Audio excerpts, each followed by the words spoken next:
Entrepreneurship की आपको बहुत सारे कोचेज होंगे जो आपको बिजनेस कैसे बढ़ेगा वो बता देंगे, आपके ऑफिस में आपको क्या क्या करना है वो बता देंगे, लेकिन सस्टेन कैसे होगा ये उसकी सबसे इंपॉर्टेंट बात है कि आप अनएथिकल मत होइए तो सस्टेन रहेगा। एक कहानी आपको सुनाता हूं, और फिर मैं धार्मिक आदमी हूं तो रामायण से लेके आया हूं आपके पास, आपके लिए आपको सीखने को मिलेगा कि जो चीज़ आपकी नहीं है वो आपकी नहीं है। भगवान राम को जब 14 बरस का वनवास हुआ तो गुरु वशिष्ठ जो अयोध्या के कुल गुरु थे, भगवान राम जब 14 साल के लिए वनवास चले गए तो गुरु वशिष्ठ ने भरत से कहा कि भरत तुम गद्दी संभालो, तुम्हारे पिता की आज्ञा है कि भगवान को 14 साल के लिए वनवास और तुमको राजगद्दी। तो एक भाई ने पिता की आज्ञा मानी, वो वनवास चले गए, दूसरी आज्ञा तुम मानो, अब तुम गद्दी पे बैठ जाओ।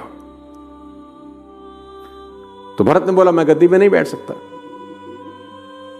तो गुरु वशिष्ठ बोले यार जब एक भाई अपने पिता की आज्ञा से 14 साल के लिए वनवास जा सकता है तो तुम ना चाहते हुए भी बैठो जरूर, क्योंकि पिता की आज्ञा है।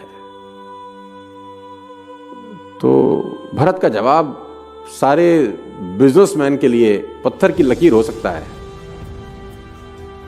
साथ रख सकते हैं, छाप सकते हैं इसको, रोज पढ़ सकते हैं इसको।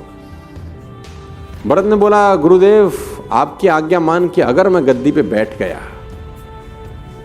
तो ये पृथ्वी रसातल को चली जाएगी।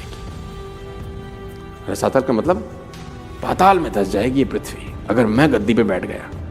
तो गुरुदेव ने कहा भरत कैसी बात करते हो, तुम जैसा धर्मात्मा आदमी अगर गद्दी पे बैठ गया तो पृथ्वी रसातल को चली जाएगी। इस धरती पे रावण कुंभकर्ण जैसे लोग हुए तो पृथ्वी रसातल को नहीं गई, हिरण्याकश्यप जैसे राक्षस हुए तो पृथ्वी रसातल को नहीं गई, तुम जैसा धर्मात्मा आदमी बैठेगा पृथ्वी रसातल को चली जाएगी, ये बात तो मुझे समझ में नहीं आएगी।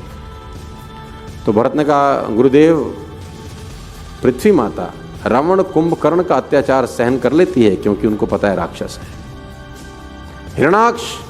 हिरण्याकश्यप का अत्याचार भी सहन कर लेती है क्योंकि उनको पता है राक्षस हैं। लेकिन अगर रावण कुंभकर्ण और हिरण्याकश्यप का काम राम का छोटा भाई भी करने लगे तो पृथ्वी माता भरोसा किस पे करेगी, वो तो रसातल को ही चली जाएगी। ये गद्दी मेरी है ही नहीं, ये जिसकी है उसको सौंप देंगे 14 साल के बाद। जो चीज नहीं है हमारी वो चीज नहीं है। मैं ये जानता हूं बिजनेसमैन से मैं जब मिलता हूं पूरे शहर के अंदर देश के अंदर तो मैं बोलता हूं आपको बहुत सारी चीजें बहुत सारे लोग सिखा देंगे, लेकिन अगर ये चीज नहीं सीखेंगे तो आपका बिजनेस में बरकत होते होते होते एक दिन कुछ ऐसा होगा कि वो सब शून्य हो जाएगा।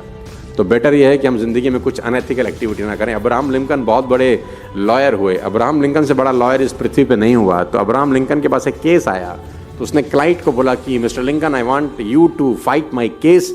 अब लिंकन ने जब उसका केस स्टडी किया तो उसको बड़ी अच्छी लाइन बोली आपके काम आएगी। लिंकन ने कहा dear your case is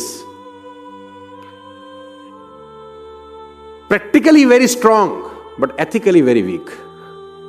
your case is practically very strong but ethically very weak. मैं जब जिरा कर रहा हूंगा कोर्ट के अंदर ना तो मेरे अंदर से मेरी आत्मा बोलेगी Lincoln you are a liar, तो झूठ बोल रहा है, मैं अपनी जिंदगी जी ही नहीं पाऊंगा यार, तो सॉरी यार मैं तुम्हारा केस नहीं लड़ सकता।